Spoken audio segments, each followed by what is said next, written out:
All right, I appear to be going live. I'm live. Okay, good. I had a little problem with the preset, so I had to kind of start over, but love the fact that when I do this now, everything for me is backwards. But anyway, thank you for joining me. Anybody that is here or is going to look at this later, good to have you. A couple of things I wanted to talk about. First, I wanted to start with something a little bit light, which is one of our subscribers, Tyler Bailey, had asked about any good reads or anything that I think uh, uh, might recommend as an inspiration, something to read. Hey, Emily. Um, and I didn't want to go through and review a bunch of books. I've read a lot of books, a lot of mostly Zen books, but I did want to. I picked three that I thought were really influential to me. Um, and not necessarily without controversy, but these are three books that I think had a big influence on my path and my awakening. The first one I probably read about 30, 40 years ago or something, and this is a book called Roots and Wings, and this is a book by Bhagwan Sri Rajneesh, who of course now is known as Osho. Kind of a controversial figure, but anybody in the overt spiritual community um, was controversial back in the 70s, but that book sort of set me on the Zen path, and there's so much good stuff in there. It's probably out of print now, but you can probably still find it. It's called Roots and Wings. I highly recommend it. Another book that I think had a huge influence on me was Leo Buscalia's The Way of the Bull. Now, that is also probably out of print, probably a difficult one to find, but this was, I don't know if you know who Leo Buscalia was, but he was, they call him the Doctor of Love. He was basically a speaker, a motivational speaker who talked about love and wrote a book called Love. Anyway, this Way of the Bull was sort of some of his notes and things that he wrote down as a sort of a travel log when he was traveling in South Asia, and fascinating read, and highly recommend you read it. There's some great stories in there, and particularly what was inspirational to me about that book was his view of people. Um, he didn't discern between, this is a bad person, this is a good person, this is that. He took everybody from where they were coming from, and in that way, his attitude, I think, really influenced me and influenced, of course, millions of people. He was a brilliant guy. His videos are still available on YouTube if you ever want to watch him speak. He's pretty passionate. And then the third book, and thanks for asking about this, Tyler. The third book that I think is a must for anybody on any spiritual path would be Eckhart Tolle's The Power of Now. That book just gets better every time you read it. And if you can get the audio version where he actually reads it himself, and he has his producers and a couple other people help with it, um, it is awesome. Anyway, so there's three for you, Tyler, and I hope that you can find these and read them. They're definitely going to influence how you think about things, as they certainly did me. So I have to get I have my newsroom mug. Oh, it's backwards. Um, I'm going to talk a little about this. Is something that I've been kind of making notes on all week. And this is really about how to maintain a high vibration in what sometimes appears to be a lower vibe circumstance, or maybe uh, even a lower vibe world at times. And I know this is something that we all deal with. The influences that we are subject to from the media, from our friends, from family, from uh, everywhere outside, can sometimes be very overwhelming to someone who's trying to stay focused and on their path.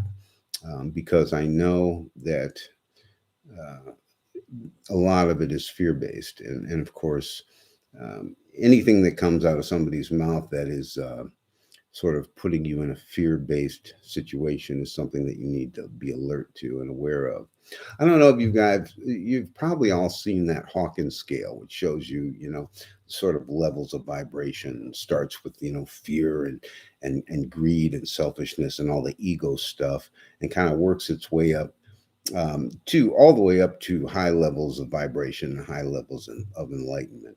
We're not really going to talk about those levels today. I wanted to touch on, how you're going to maintain a neutral vibe point even in the midst of your daily day. I made some notes here because I didn't want to forget to include a few things.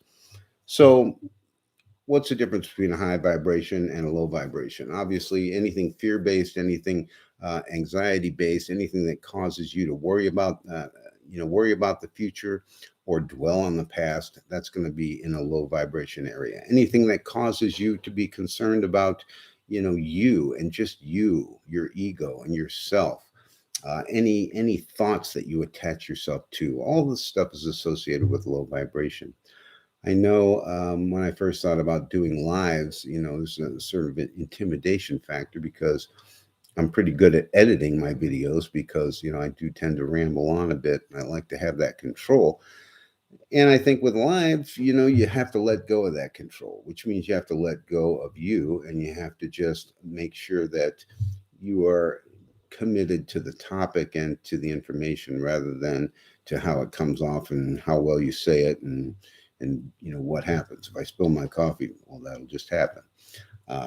So couple things that I think that you will recognize as high vibration when you are walking in nature, or you are sitting in meditation, or you are listening to music, anything that is sort of calming your thoughts and getting you back down to your central self. These are more higher vibration things. Now, obviously, during the day when busy things are happening, you're not going to be able to do those things. So that's the point of this. How do you maintain that? How do you maintain that now and that inner self in the midst of sometimes trying circumstances? So, um, vibration is all about what you're focused on. So, if something comes up, say you're at work and something comes up that's a challenge or that's a problem, um, you know as well as I do, you have a choice there. Your choice is to focus on the problem, which news media tends to do, and a lot of other people tend to do, and they'll hit you over the head with the problem, but nobody comes up with any ideas of how to fix it or a solution. But if you think of it more of a challenge, then you're obviously in the mode, okay, here's this issue, and I'm going to come up with some ideas to fix it if I can, right? And you obviously can't fix everything. Now, that's microcosm. That's just a little circumstance that you have that you're facing every day. And I think a lot of us on spiritual paths already decided that, hey, I'm going to take anything that comes to me and I'm going to look at it as a challenge. I'm not going to make a big to do out of it. I'm not going to make a Broadway production about how awful it is. I'm just going to head straight on into, okay, is there something I can do about this? Should I do something about this? And what do I need to do to make things better? Um, Keep in mind, a big part of high vibration and low vibration floats around in the collective. And I know that if you expose yourself to news and to a lot of negative things, you kind of have a tendency to think that, oh my God, that, like 90% of the world is just a horrible, hateful place. But in fact, that's because that's what they're spreading to you. You look at the huge resurgence of spirituality and people getting back on their path and coming into themselves, and there's channels, like my little channel, and there's so many thousands of these channels. I mean, it is out there. And if you want to expose yourself to something, expose yourself to that. Expose yourself to positive influences. Expose yourself to new ideas, to channelers, to people who know how to climb that vibration level and bring down information that's going to be useful for you in your life, not, what war is going on over in this country and stuff that you absolutely can't do anything about it, and you remain powerless and you feel awful about it. So some of the traits of high vibration are um, your ability to appreciate what you have right now, your acceptance, and you know your ability to recognize that you have a choice in how you respond to things, which means you really need to check what you're doing and what is your relationship with your thoughts and with your mind. Are things coming up that you're attaching to or that you follow? Or are you controlling your thoughts? Are things coming up and you're observing them and say, well, that's an interesting thought. It's kind of useless to me, so I'll move on to another. And you decide what you want to think about. You decide what you want to respond to, how you want to respond. And you decide for yourself what you want your life to look like. I mean, think about this. I don't know whether you believe in several lives. I don't know whether you believe that you only have one life. But, for the love of God, if you only have one, you better make it the way you want it to be. You can't have a bunch of other people determine for you what that short amount of time is going to look like for you. And I understand, we all think we can control things, and we think we want to. I heard somebody on a video today ask the question, what are you going to do 5 years from now? And the response from her was, well, I don't even know who I'm going to be 5 years from now. And I kind of get that because, you know, life is what happens while you're busy making other plans. I think John Lennon said that in a song. But anyway, it's about moment to moment, and it's about keeping your focus. And I think, you decide what you want to focus on. Now, there is a lot of things in the world, and I think this is a guilt thing for a lot of us. There's a lot of bad things that are happening in the world. When you think about people starving, or you think about people suffering, or you think about all these things that are going on in the world. And these are the kind of things that when you start feeling good about certain things, or acceptance and love in your life and all these good things that you have, you start feeling this sort of heavy guilt about people who don't have that and about these kind of situations. Let me just give you one tip about that. Trouble yourself over something that you have control over. Trouble yourself over something that you can do something about. Don't trouble yourself over a war in Afghanistan or something that you have no power to do anything about. You do have a power, but it's not in jumping over there and trying to stop a war. And what it is about controlling yourself and how you respond to things in life. So think about it like this. If you made a choice uh, that all you were going to do is you were going to respond positively to everything that happened in life. If you made this choice, and I'm talking about a firm choice, not, yeah, I'll do it today, not tomorrow, that you're going to respond positively to the negative things that happen to you. I'm going to accept them, see what that challenge is, see what I need to do, and see how it helps me grow. If you made that firm commitment and everybody else in the world did the same, do you think that there would be war? Do you think there would be starvation? Do you think anybody would deny anybody a morsel of food if they needed it, or clothing? There wouldn't be. How do you change that? You change yourself. Um, you know, there is a Todd Rundgren song where he said, maybe I can change the world. And then the second part of it was, how can I change the world if I can't change myself? Because it does come down to you, your individual responsibility to make those decisions and make those choices that are a light in that dark place. So, and I've said this in a video before, if somebody asks you for something, there's a lot of spiritual leaders who have given great advice about these things. You give freely. You know, it's not like you can't take on a cause. I know when you look at some of these spiritual leaders like Sadhguru, he's very involved in helping communities get their farming together to get food. He's involved in these little things.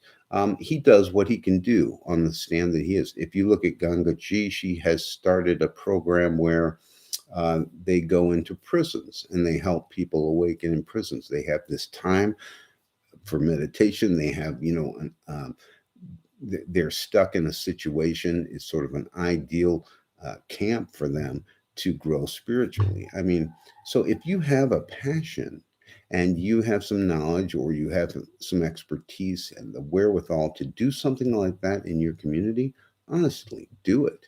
Don't hold back, and don't think you have to live in this, spacey world of your own. when there are things that you know that you want to do, that you have a passion for and can do.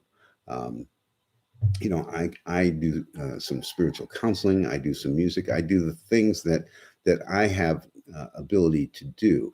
I'm not going to be able to engineer something for somebody. If I did, they would be it'd be a pretty interesting result, and I'm sure it would fail. So take your expertise, learn as much as you can, and act in your community if you feel the need to do so. I'm not telling you to ignore all the bad things that happen in the world, but remember that it looks tougher when things are getting better. There's a yin yang balance here, and when things look really ugly, there's some positive force that is pushing against it even harder, because that's the goal, that we wake up to who we really are. If enough people do that, that will turn a tide. So just be responsible for yourself in that way, and I think that's all you need to do. Boy, you got some interesting stuff down here. Absolutely. So that's what I wanted to say about that. I had some other things written down, um, but mainly I just wanted to remind you that um, if you allow yourself, you can take yourself anywhere, and it is your life. If you want to take yourself down, a rabbit hole of ugliness and fear-based thinking, you certainly can do that.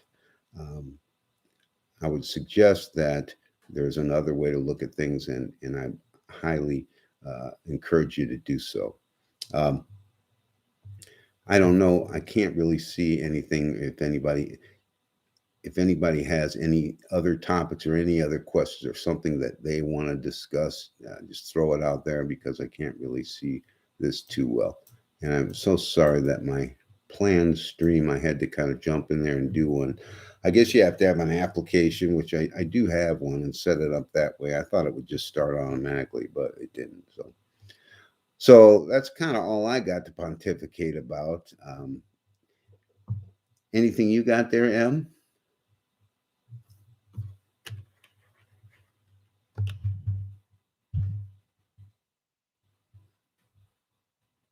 Oh, thank you. Yeah, I think it's an important topic, because I feel like we are,